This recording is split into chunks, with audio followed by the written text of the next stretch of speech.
তো hello guys, চলে এলাম আজকে আবার একটা নতুন ট্রাভেল ব্লগ নিয়ে। ভোরবেলা সকাল 4টের সময় উঠে পড়েছি, কারণ ভোর ভোর ছিল আমাদের বাস। আর বাস আসতেই সবাই চলেও এলো এক এক করে। গলার অবস্থা খুবই খারাপ, বুঝতে পারছো, কারণ ঘুরে এসে গলার এতই ঠান্ডা হাওয়া ওখানে যে গলা ভেঙে একসাথে। তো সবাই আসতেই বাস ছেড়ে দিল।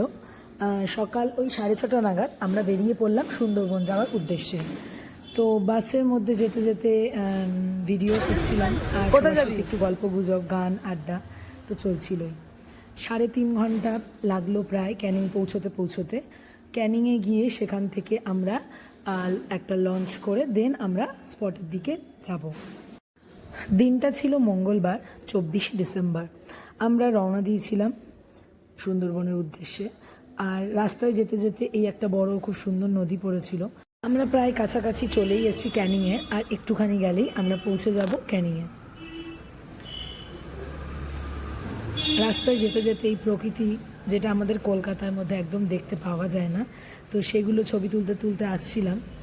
আর বাস থেকে নেবেই আমরা একটু সবাই ডাব ঠাপ খাচ্ছিলাম। দেন ওখানে একটু দাঁড়িয়ে একটু রেস্ট নিয়ে নিলাম। দেন আমরা এবার লঞ্চে উঠবো এক এক করে। লঞ্চে বেশ ভিড় ছিল, কারণ ওখানে শুধু আমাদেরই তো নয়, আরও অনেক লঞ্চ দাঁড়িয়ে ছিল। তো সবাই সবার মতো উঠছে। লঞ্চে উঠেই প্রচণ্ড খিদে পেয়ে গেছে সকলেরই। উঠেই যখন পেয়ে যাওয়া যায় এরকম সুস্বাদু কিছু খাবার, মানে লুচি আর তার সাথে কিমা চানা, তো তখন আর কি বা বলার আছে।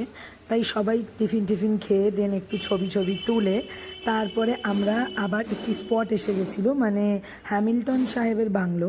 তো আমরা সকলে মিলে, সকলে নয়, কিছু মানুষ, বয়স্ক কিছু মানুষ যারা লঞ্চেই ছিল, আমরা যারা কম বয়সী তারাই একটু নেমেছিলাম হ্যামিল্টন সাহেবের বাংলো দেখার জন্য। আর হাঁটতে পৌঁছেও গেলাম বাংলোর দিকে। খুব একটা দূর ছিল না, কাছেই ছিল প্রায়। তারপর সেখানে গিয়ে আমরা দেখলাম হ্যামিল্টন সাহেবের বাংলো। সেরকম বড় কিছু নয়, কিন্তু খারাপও নয়। আর দেখে বেশ একটা গা ছমছমে ব্যাপারও লাগছে। একে পুরনো, আর তার মধ্যে মানে চারপাশটা এমন। আর কিছু কথাও প্রচলিত আছে ওখানে, এখানে নাকি রাত্রেবেলা কেউ থাকে না। তো বেশ ভালো লাগছিল দেখে। আমরা একটু ফটো ভিডিও শ্যুট করে দেন পেছনে একটা মাঠের মতো রয়েছে খোলা, খুব বড় নয়, কিন্তু সেখানে বাচ্চারা গেছিলো, একটু খেলাধুলা করলো, দৌড়াদৌড়ি করলো। তারপর আমরা ওখান থেকেই বেরিয়ে আরেকটু দূরে রবীন্দ্রনাথের একটা বাংলো রয়েছে, সেখানটাতে গেছিলাম। এই জায়গাটা বেশ সুন্দর, অনেকটাই বড় এবং পার্ক মতো রয়েছে।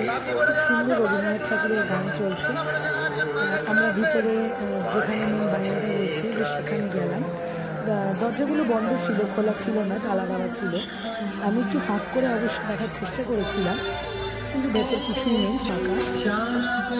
তারপর আমরা ঘুরে ফিরে সেখানে একটু ছবি তুলে কিছুক্ষণ দাঁড়িয়ে রেস্ট নিয়ে তারপর আবার আমরা লঞ্চের উদ্দেশ্যে রওনা হই।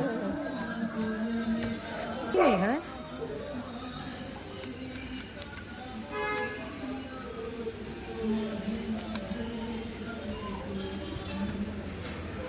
এই জায়গাটা বেশ সুন্দর।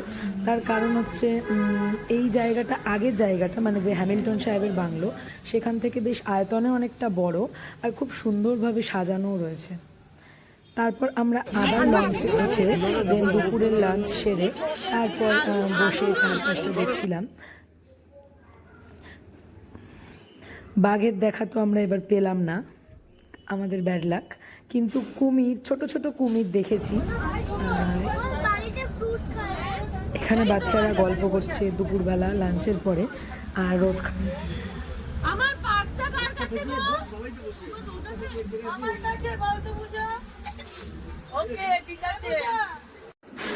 খোলা আকাশ, সবুজ চারিদিক, আর তার সাথে সবুজ জল, অপূর্বই কিছু অনুভূতি, যেটা হয়তো বলে বোঝানো সম্ভব নয়।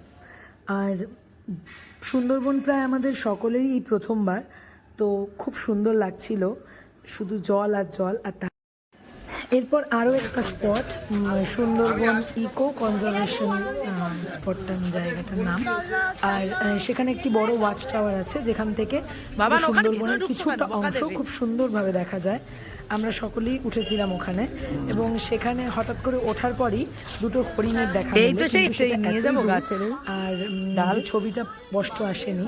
আর আমি যেহেতু নেমে গেছিলাম তাই ভিডিওতে হরিণ দুটোকে তুলতেও পারিনি। তো বাচ্চারা এখানে বেশ দৌড়াদৌড়ি করছিল, কিছুটা জায়গা ছোট পার্ক মতো ছিল, ওরা বেশ মজাও পেয়েছে এখানে। তারপর আমরা সবাই ছবি তুলে, এই যে পিছনে বনদেবীর মূর্তি, তো আমরা তার সামনে একটু ছবি তুলে দেন আবার লঞ্চের দিকেই রওনা হলাম। পরের দিন আবার বেরিয়ে আর একটা স্পট, যেটা লোকনাথ মন্দির রয়েছে, বেশ অনেকটা গ্রামের মধ্যে দিয়ে হেঁটে গিয়ে তারপর সেই জায়গাটায় পৌঁছেছিলাম। এখানে ছেলে খুব সুন্দরভাবে খেলছে, ছেলে ওদিকেই যাচ্ছে, পাখিটাও, এটাকে মুরগি আর কি। তো আমার দেখা প্রথমবার, তো বেশ সুন্দরভাবে তার সাথে দৌড়াচ্ছে। তারপর সেই স্পটটি দেখে আমরা আবার এসে দুপুরবেলা লাঞ্চ করলাম। লাঞ্চ করে দেন আমরা হোটেলে ফিরে এসেছি, এবং সেদিনকার হোটেলে এসে বাচ্চারা একটু নাচ গান আনন্দ করছিল।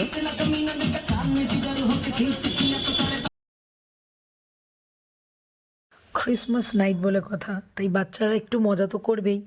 আর যখন চলছিল তাদের মনের মতো গান, তখন তারাও মেতে উঠলো, নাচানাচি আনন্দ। আর বড়দের যখন দেখছে তারা মাইক্রোফোন নিয়ে গান গাইতে, তো তারাও মাইক্রোফোন হাতে নিয়ে গান গাওয়া শুরু করলো, যার যার নিজের পছন্দের মতো গান গেয়ে।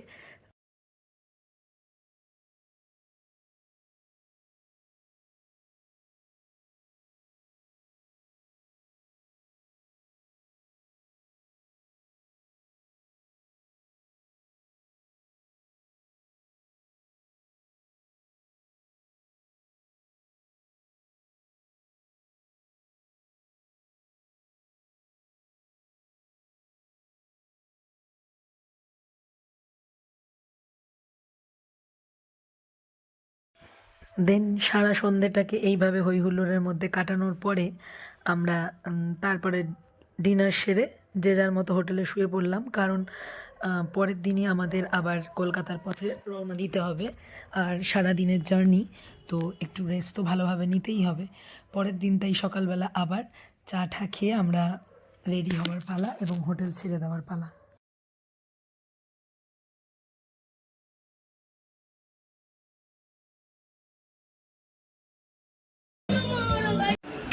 সকালবেলা উঠেই চা খেয়ে আজকে আবার আমাদের বাড়ি ফেরার পালা। সুন্দরবনের এই 3টে দিন কেমনভাবে যে কেটে গেল বুঝতেই পারলাম না, সবাই মিলে হই হই করে বেশ ভালোই গেল। বাড়ি ফেরার পথে আমরা একটা চিড়িয়াখানায় গেছিলাম, যেটা সুন্দরবনের যেখানে লঞ্চ যেখানে দাঁড়ায় তার পাশেই। তো আমরা সব লাগেজ রেখে সেই চিড়িয়াখানাতে ঢুকলাম, কারণ সেখানেই একমাত্র নাকি বাঘ দেখতে পাবো। তো আমরা যেহেতু সুন্দরবনের খোলা ম্যানগ্রোভ অরণ্যে বাঘের দর্শন পাইনি, তাই আমরা চিড়িয়াখানায় গেলাম যদি বাঘের দর্শন পাওয়া যায়। তো বেশ ঝুঁকে টিকিট কেটে আমরা সবাই বাঘ দেখার উদ্দেশ্যেই ভেতরে ঢুকলাম। আর সেখানে গিয়ে প্রথম যা দর্শন পেলাম সেটা হচ্ছে একটি কুমিরে। খালি চোখে তো ভালোভাবে দেখতে পাচ্ছিলাম না দূর থেকে। দেন আমরা একটু কাছে যেতেই দেখলাম একটি বড় কুমির যেটি শুয়ে রয়েছে, আর নড়াচড়া তো একদমই করছে না। বাট কিছু দূর যেতেই আরেকটা কুমিরের দর্শন পেলাম, সে দেখি মুখটা খোলা পড়া করছে, তাতে বুঝলাম যে সেটা জ্যান্তই আছে। তা বাঘের দর্শন সেরকম না পাওয়াতে এনাদেরকেই বাঘ সাজিয়ে একটু ফটো তোলা, যাতে লোকে বোঝে যে না, বাঘ দেখেছি আমরা। পার্ক পেতেই সামনে বাচ্চাদের যা হয়, তারা পার্কেই হই হুল্লোড়ে মেতে গেল। আমরা যে চিড়িয়াখানায় এসেছি সে আর কে দেখে, তারা পার্কে স্লিপ, দোলনা, ঢেউ কুচকুচ সব চড়তে ব্যস্ত, আর বড়রা একটু রেস্ট নিতে। তারপর এখানেও আমরা একটু ছবি তুলে আর ভিডিও শ্যুট করে দেন আবার চলে গেলাম কিছুটা দূরে। এইখানেই যেই কুমিরটির কথা বলছিলাম সেই কুমিরটির দর্শন পেলাম। দেখো আমি জুম করার চেষ্টা করছি, কিন্তু কিছুতেই আমার ধরা পড়ছে না। যাক, ফাইনালি দেখা গেল এই যে কুমিরটি, যেটি চুপ করে ঘাপটি মেরে শুয়ে রয়েছে। তো এইখানে নাকি বাঘ রয়েছে, কিন্তু যেহেতু চশমা পরে যায়নি তাই আমার চোখে তো পড়লো না, কিন্তু সবাই বলছে আছে, তো আছেই হয়তো। তারপরে আমরা কিছুটা দূর গিয়ে কিছু পাখি ওখানে রাখা আছে, সংরক্ষণ করা আছে, সেই পাখি দেখলাম। পাখিগুলো এতই উঁচুতে বসেছিল যে জুম করে করে করে করে তুলতে হলো।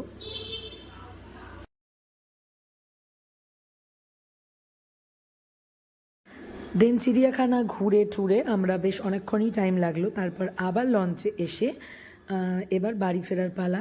দেন বড়রা একটুখানি নিজেদের মধ্যে গল্প গুজবে ব্যস্ত, আর আমি ছবি তুলছি যতক্ষণ, কারণ এই যে প্রকৃতি এটা আর আমরা কলকাতায় গিয়ে তো আর পাবো না, একটু ক্যামেরা বন্দি করে রাখা।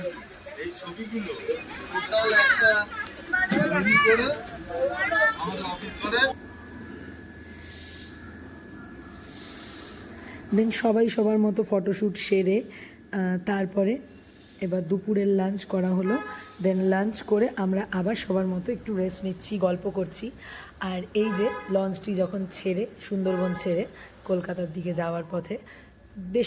চলো আজকের মতো এখানেই শেষ করলাম, আবার দেখা হবে নতুন কোনো ভ্লগে। টাটা।